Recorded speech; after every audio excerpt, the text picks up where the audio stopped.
Hello and welcome to episode 6 of our Newshire campaign. In the end of the last episode, we were in the middle of a war with Estel and Marhold. We need to own this province right here to complete a mission, and we are unable to currently do that because Marhold is still in this war, and they do not want to leave. And Estel, I think reasonably, does not want to be full annexed. Now, I may just decide to not full annex and take 3 provinces and just worry about this later, because I can't get access to Marhold. I can't go through Heartgrinder or through Clouded Eye, because they're both orcs and monstrous and hate me. So I won't ever get access. They won't ever get access. And so I'll just sit here for like another couple years waiting for this peace deal when I could just peace out. But it is 15 development that I'd be giving up, so we may just wait. But we will at the very least send these troops back, and we have some rebels that are going to pop up in this area-ish. I don't know exactly where. Let me double check here. I had it right before. That's the wrong tab. Here, Luciander. Yep, right here. So we'll send our merc stack up there to deal with that. Another thing that happened is Coronite has spawned, and I asked you guys what religion you thought we should flip to, and it seemed to be pretty even for the most part between staying Regent Court and flipping to Coronite.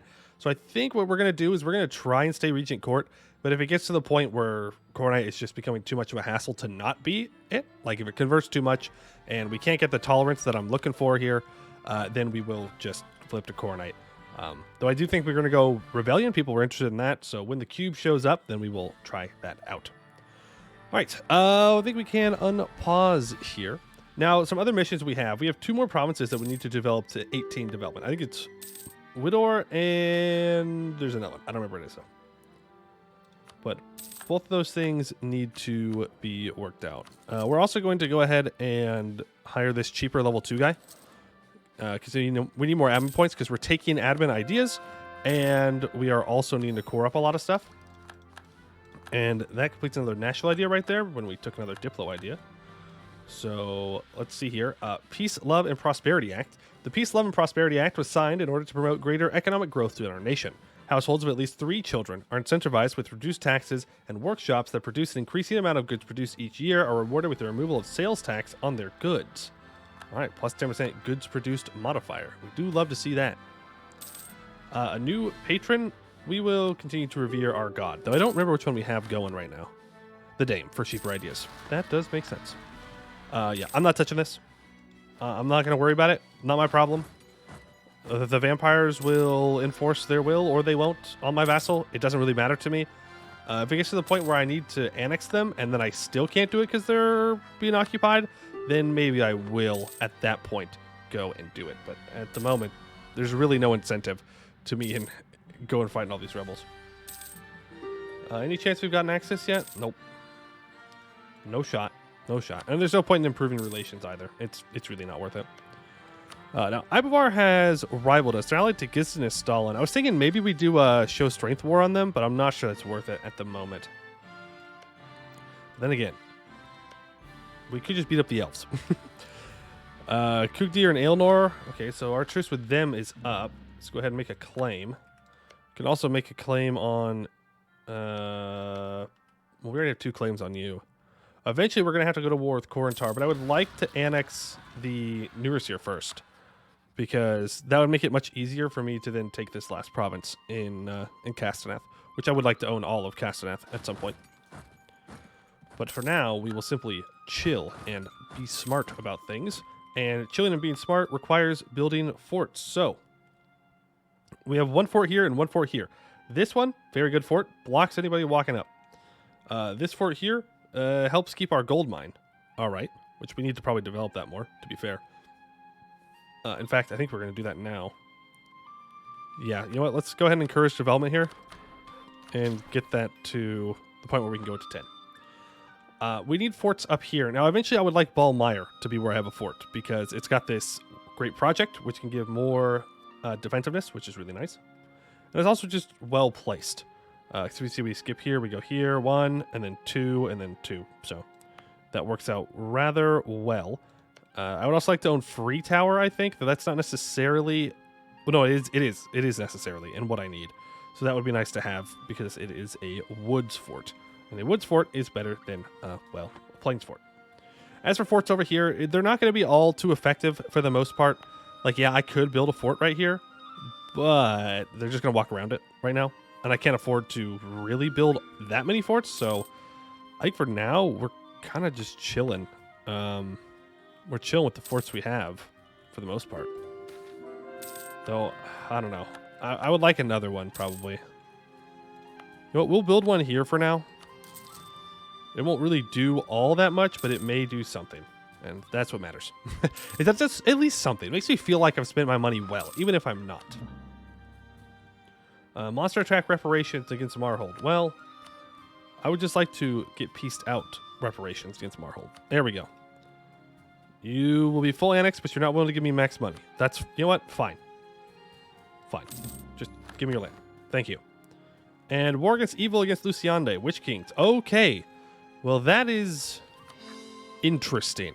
So Luciande is now openly a vampire. And that means that they are a Witch King, which means people have the anti-Witch King CB on them, which means people have the anti-Witch King CB on me. That is a problem. I don't like that idea. That sounds kind of bad. That sounds like I could get got from random people. So, annex time. Your time as a vassal is coming to an end. Time for you to go away. And babbling buffoons the moment we start to annex. Nice. Nice. Wonderful. That's exactly what I was looking for.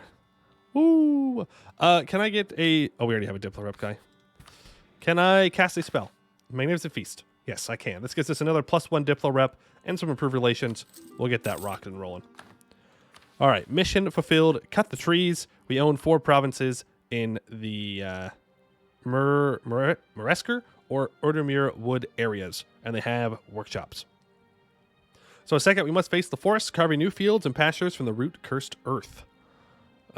These 2 areas get cut down the trees, minus 15% local development cost until the end of the game.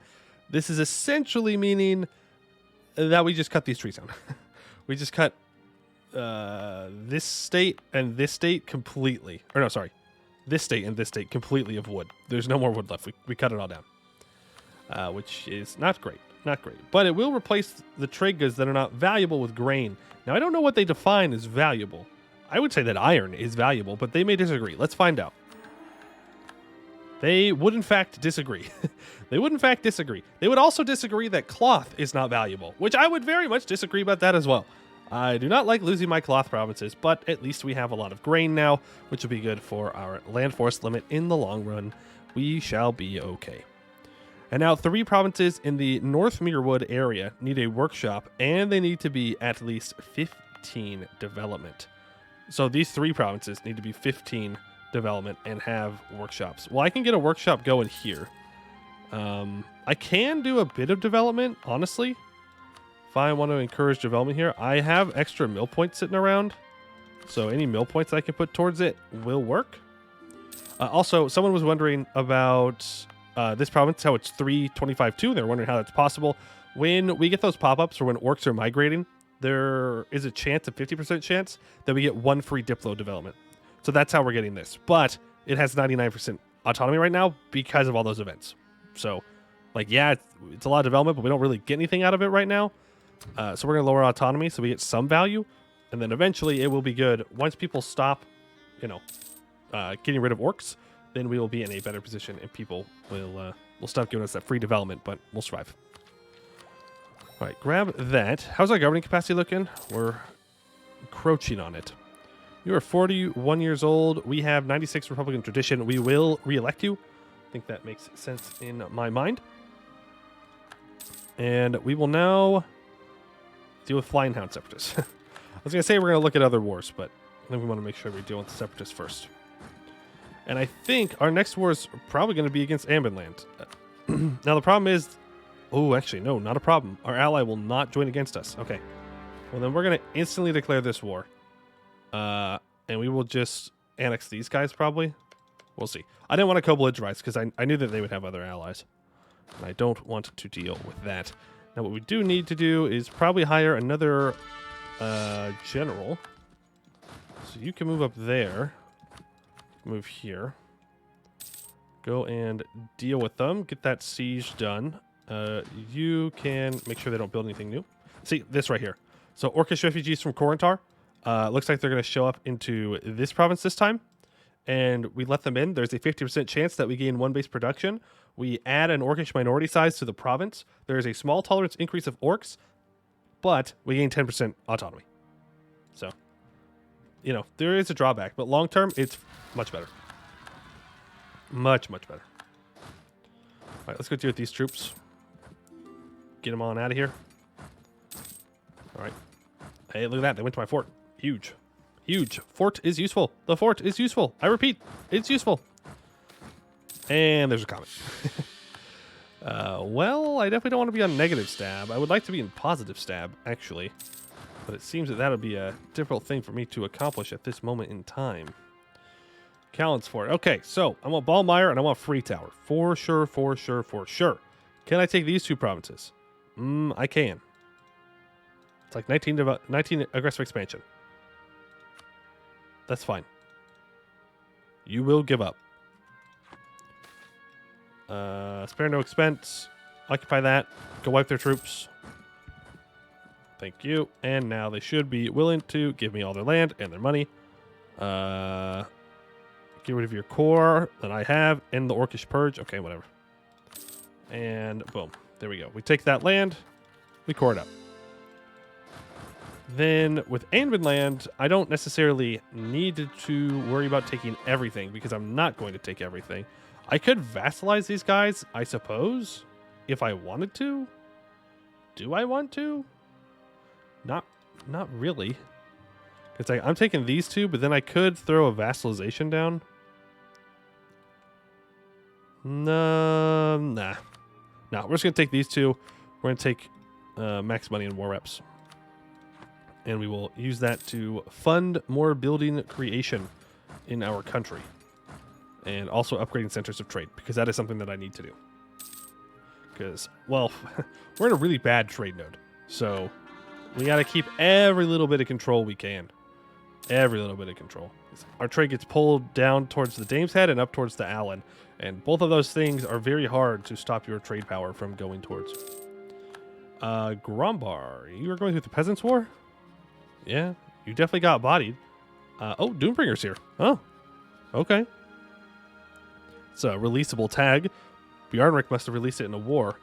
Same thing with Hideguzzler. Also got released. Okay. Bjarnrik popping off and putting the orcs in their place. Okay. If that's what you're going to be doing, that's what you're going to be doing, I suppose. Go ahead and state that up. There we go. That should be more than enough to get what we want. Yep, there we go. Money, money, money. We'll leave that core there for now. Doesn't really affect me at all. Awesome. So we now own Poiuymew, which is super nice. Gwed is friendly, but we've chosen to ally Laurent, so they will not be friendly forever. Subcontinent-wise, we just took the border right there. I'm nervous about Gwed moving down into Eskin, but there's not much that I can do about that. And we're also over our governing capacity. All right, well, then I think we chill until we finish admin ideas to get more governing capacity. And then we can go forward from there. We'll go for the level 2 discipline guy. And we will choose our regular troops, move them back to our capital. And probably just not pay for them. There's no reason for us to pay for those troops when I have other people around that can do that problem. There we go. All right. So we've taken over a large chunk now of Eskin. We will continue to expand outward ever so slowly. We could come down here, maybe try and vassalize Stalbor. That'd be a big war. How big is Corintar? They are too big. And how about you, Aelnor? You are too big. So if I can get some decent vassals around here, I wouldn't be against that. Now they're all like just too big. Just too big. And at that point, I might as well just take the land. And just worry about it later. Dwarven Stronghold, there's opportunity in disguise. Because we're an entrepreneur, we lose money. We gain a small tolerance increase of dwarves. And we get some more defensiveness and goods produced. All right, yeah, sure. That sounds good to me. Let's upgrade these centers of trade. Oh, not you. You, though. Yes. Beautiful. Okay. Gnomish hierarchy. Oh, yeah. There it is. Oh, and we integrated Luciande, and we now see much bigger chunk of the world. Most of it ocean, but still a bigger chunk of the world. I should have thrown in the annex thing that you get when you... I can't remember what it's called, but where you don't lose the Diplo rep when you annex your vassals. All right, there we go. I don't know why I keep clicking Q. I meant to click P. There we go. That's my hotkeys. So that is what our fort line over here looks like. Again, we're going to need to build a fort in Ballmeyer, but that will be a decent fort line for the time being. This obviously being the weakest point. And not much I can do about it. This will just be weaker. That is just the way it is. Is the way it is. We're looking better. Looking better, for sure. All right, Newshire, you're allied with a lot of people. My aggressive expansion is pretty high. With Goed at minus 41, too, that makes me a little nervous to keep going. They have rivaled me. So we're just going to start improving with everybody. I don't need a spy network on these guys.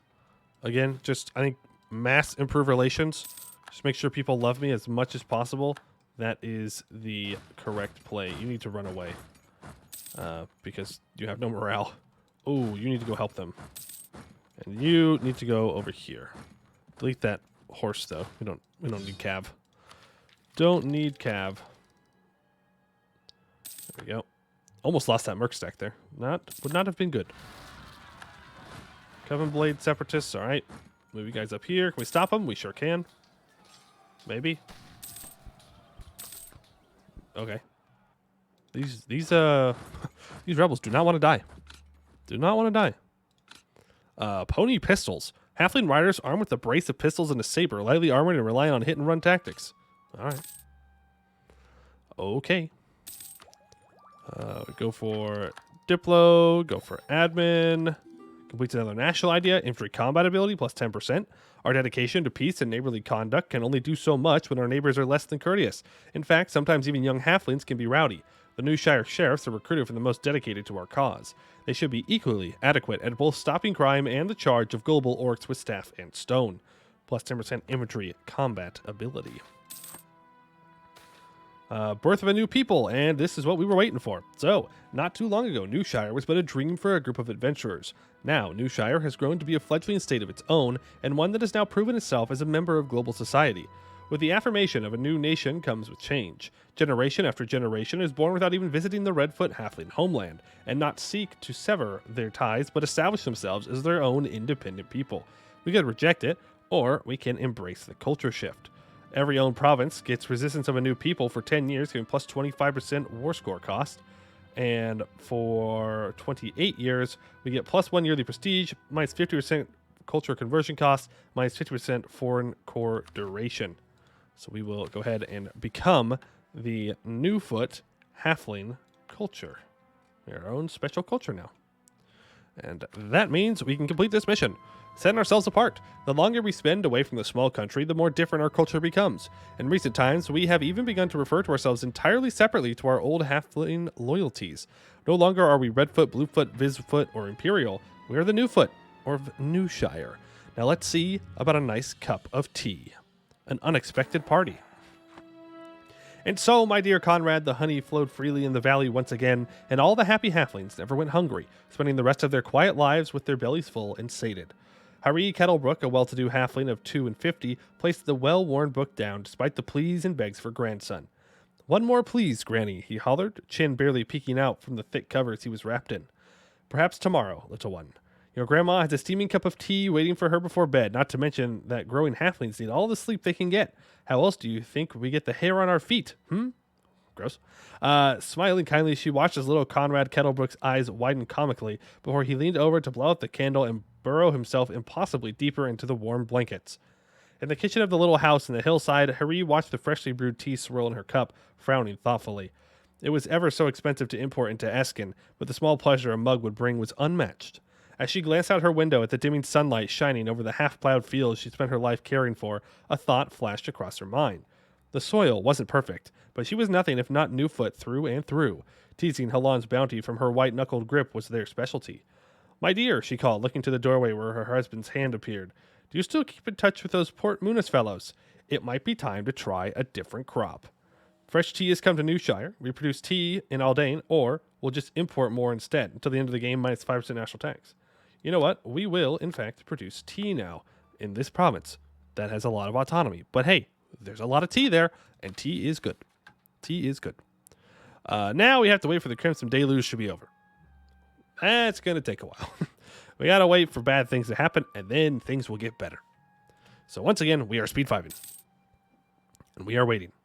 And waiting, and waiting, and waiting. All right, next rebels. Rock Cleaver. I know where you all are at. Ooh, Mercenary Company. Low on manpower. We're going to have to ditch these guys pretty soon then. That is for sure. Trade efficiency or improve... We're going to improve relations. That way I can go to war sooner. Yeah. More war is better, you know? Better for expansion. All right, new age ability. We have 6 months until the age of Green Tide. We could start our Golden Age now. I think we're going to hold off. Well, are we going to hold off? I'm trying to think about when the next time we could get a Golden Age is going to be. I think this might be actually our only time we're going to get a Golden Age. So maybe we should. Yeah, you know what? We're going to start our Golden Age now. And it doesn't matter what we choose. This goes away in 6 months. Election. Go ahead and keep them. Castin Stargazer. 47 to 565. Entrepreneur. Industrious. Oh my god. This guy's making us so much money. He is all about making that money. And I respect that. Rebuild Ballmeyer. I think before I start rebuilding Ballmeyer, I should build a fort on it. That way it's actually worth doing. The 11th Pantheonic Council.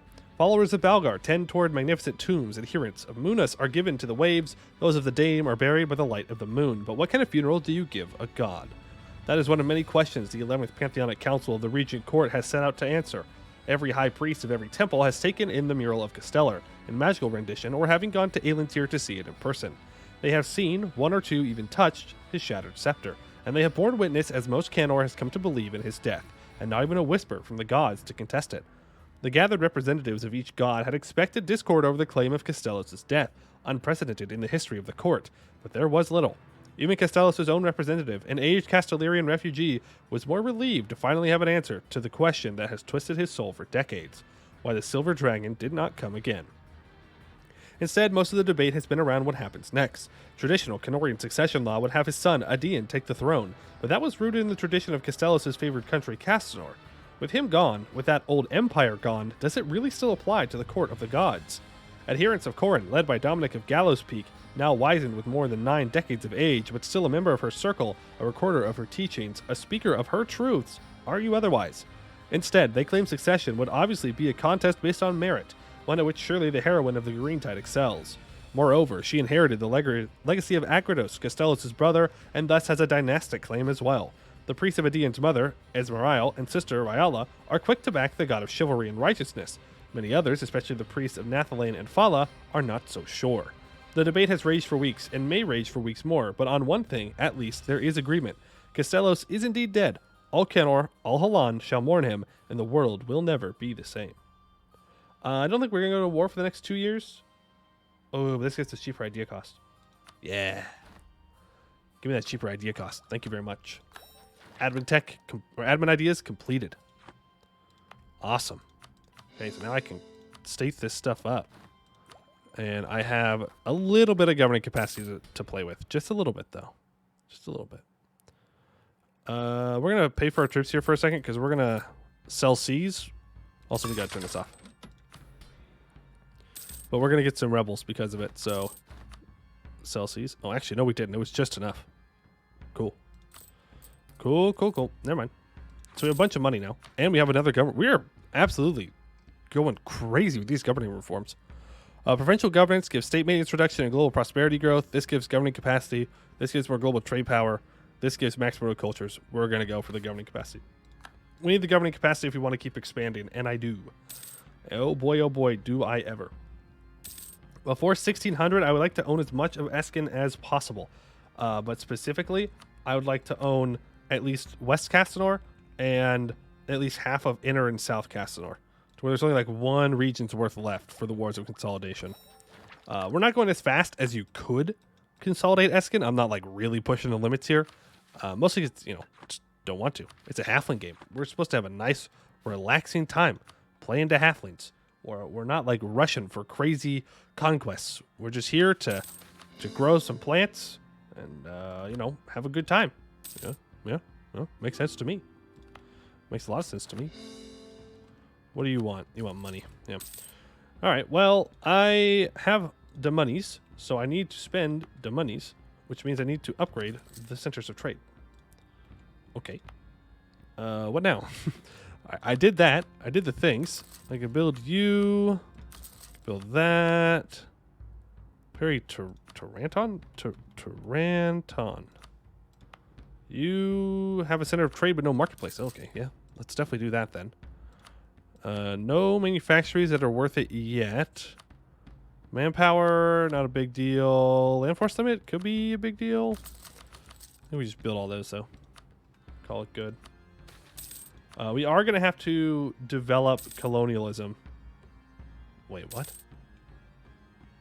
Huh? What you mean? What do you mean colonialism spawned up here? Well, never mind. Maybe I won't have to develop it. I was thinking that it spawned over in like Laurent, but no. It spawned in Grombar. Huh. Don't see that very often. All right, cool. It's going to take forever to spread because people hate each other around here, but it will spread, or we will just take it, and that will count as spreading.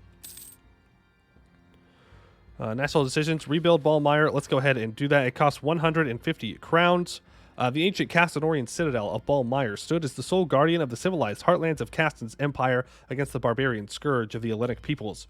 It fell during the Dragon Wake when Zemalot the Black razed it to the ground and made it his lair, but now it lies in ruins and haunted by ghosts of the past. Let us restore it to its former glory. That's pretty cool. Perched on a small island in the marshes overlooking the meandering Allen River sit the ruins of a fortress. Its white walls have fallen inwards and its towers are toppled. All except one. Even with this single tower, it is still a magnificently defensive position. Luckily, the foundations are strong and they are expertly made. Our engineers see great potential to restore the fortress to its former prowess. They argue that if we rebuild this fortress, it will greatly increase the defensive potential of the site. Our enemies will break upon splendid white walls. Restore it. So it's like an old Castadorian citadel, and it got raised by a dragon. Pretty cool story. And here is the war deck that I was expecting, but hoping would never come. Lorentz calling us into a war against Gwed. We will join them. We will. But I think we're actually going to call that here. We'll do that war in the next episode.